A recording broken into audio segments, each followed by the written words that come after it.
Good evening, everyone. First of all, I would like to thank Times Now Education Summit for giving me this opportunity to share my thoughts on a very interesting experiment that was started almost 5 years back of National Education Policy 2020.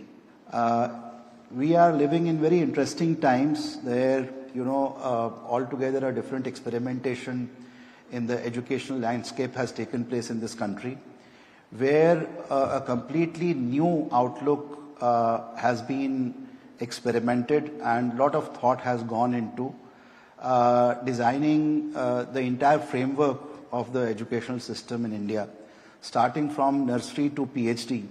And in fact, what has been in the previous few years that we have, not even years, I would say decades, what we have experienced, that knowledge has been compartmentalized in silos. And in fact, the biggest contribution of national education policy is to break these silos and actually look towards education as something which basically, provides an opportunity at each level to individuals, for both for the teacher and the taught, to know more about the topic that they are trying to learn and educate, and basically not restrict themselves to the disciplinary boundaries. So if somebody has to say a particular USP related to national education policy, it's basically decompartmentalization of knowledge, and that is the way forward. And it's very timely. In fact, the people who have been associated in formulation of the various aspects of NEP have distinguished themselves in their respective fields, and the output has been something very interesting. In fact, this is especially very much relevant in the context of technical education in India, where generally the mindset is this, that the technology is the only solution to any problem related to society.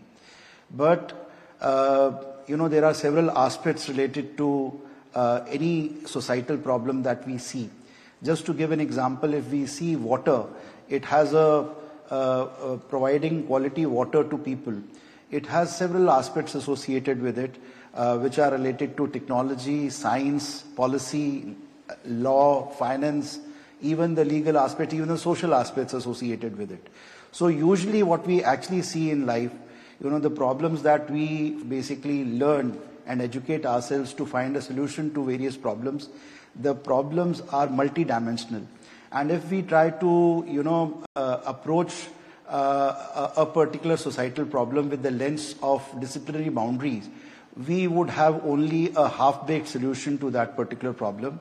And the idea is basically to actually create an environment of sharing of knowledge, which usually resides in different disciplinary domains.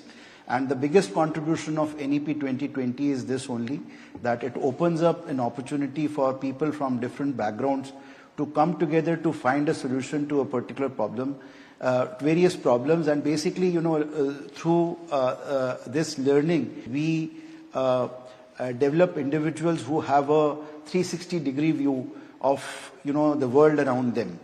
And for this, we can find mathematics in music also, and vice versa. And in fact, we can find science and mathematics in Sanskrit language also. So that is the contribution which the NEP has brought.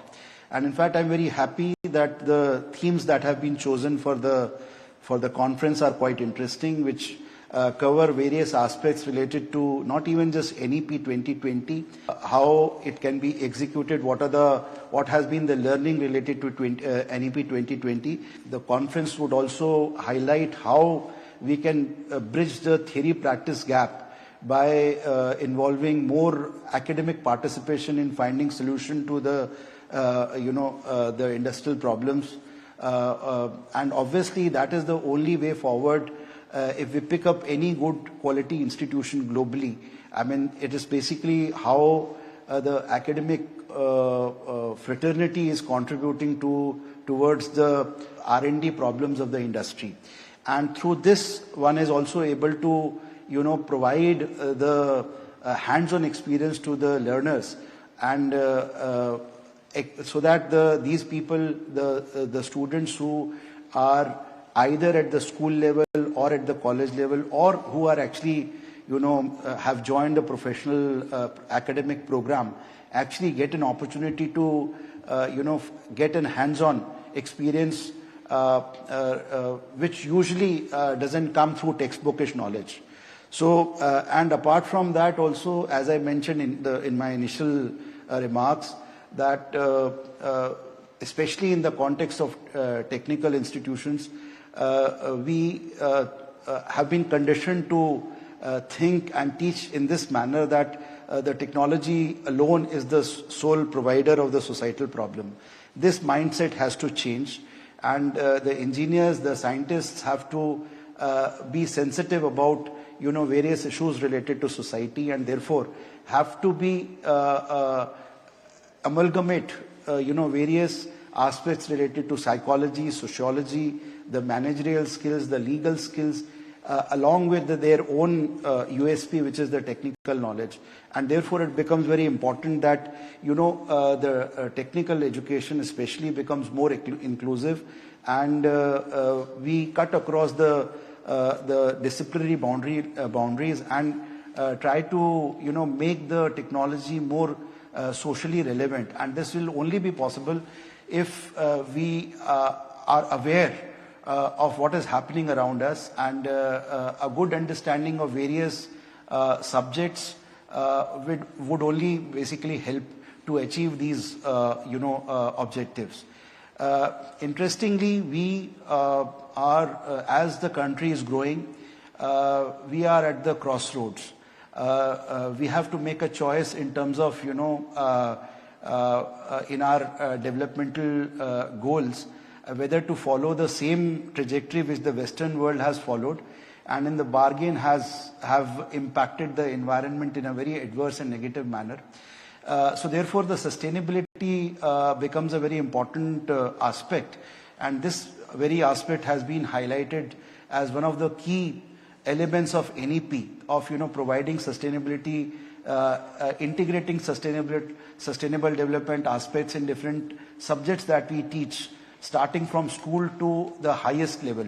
So therefore, we rather than teaching sustainability as a separate course or a subject, it's very important that the aspects of sustainability are built in whatever subjects that we teach.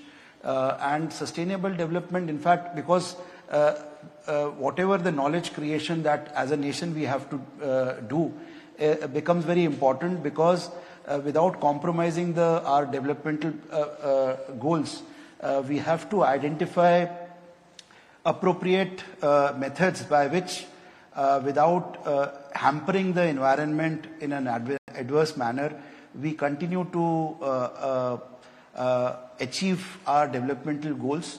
And for us as a country, it's very important, because what we would do would be a template for the global south, because they also have to progress in the same manner, and the knowledge creation that happens would be a template for these nations who are actually on the path of their developmental journey. So these aspects are very much important, and how we tackle and how these are covered are one of the important aspects of NEP 2020, and these need to be integrated in the various courses that we teach and various programs that we offer across the disciplinary domains. And obviously something which is important is in this aspect, as I mentioned earlier also, this has to start from the primary education to the highest doctoral level education, where the cross-cutting knowledge, what is happening around us, the sustainability aspects are inbuilt in whatever we do. And for that, the knowledge that gets created also need to be disseminated in the manner in which the policy, the NEP policy has been framed.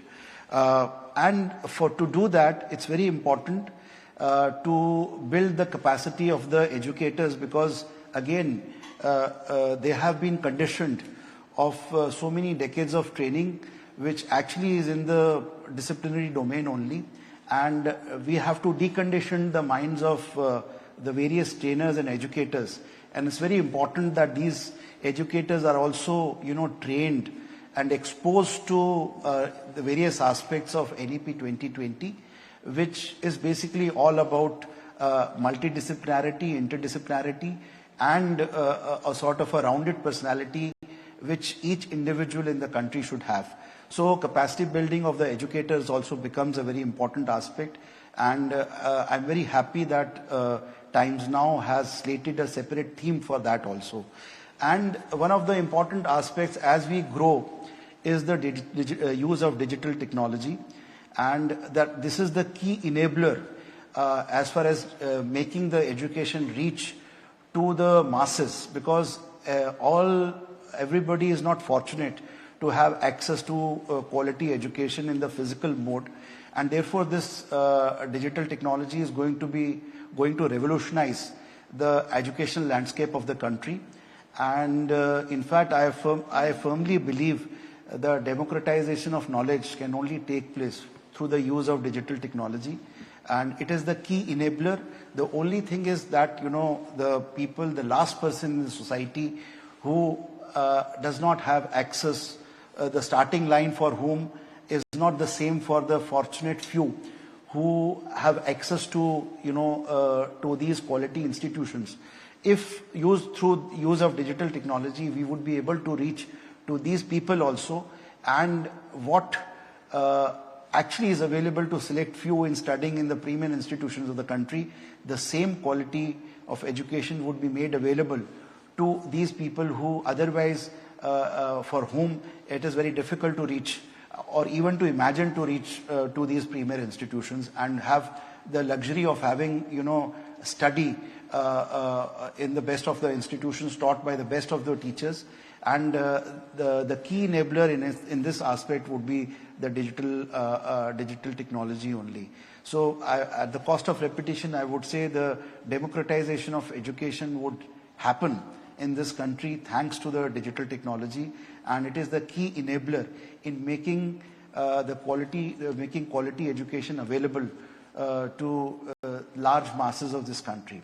With these words, I would like to again thank Times Now, and would like to compliment the entire team for conceiving this very important summit, and for the choice of various themes that have been chosen for the summit. I do hope that this is not going to be just another summit. The takeaways from this summit would help in further enhancing aspects of NEP which need to be implemented at the ground level, grassroots level, so that what the authors of the NEP what they had in their mind gets executed at the grassroots level. Then only we will be able to see the real difference or the delta change that we expect in the educational landscape of this country to come and happen. And obviously this is going to start, as I mentioned earlier also, from primary education to middle level to higher education level to the highest doctoral level of education. And I do hope that the Times Now makes serious efforts in disseminating the takeaways of the various sessions and the discussions that happened during the course of this summit, and are shared with all the stakeholders in the country. Thank you so very much.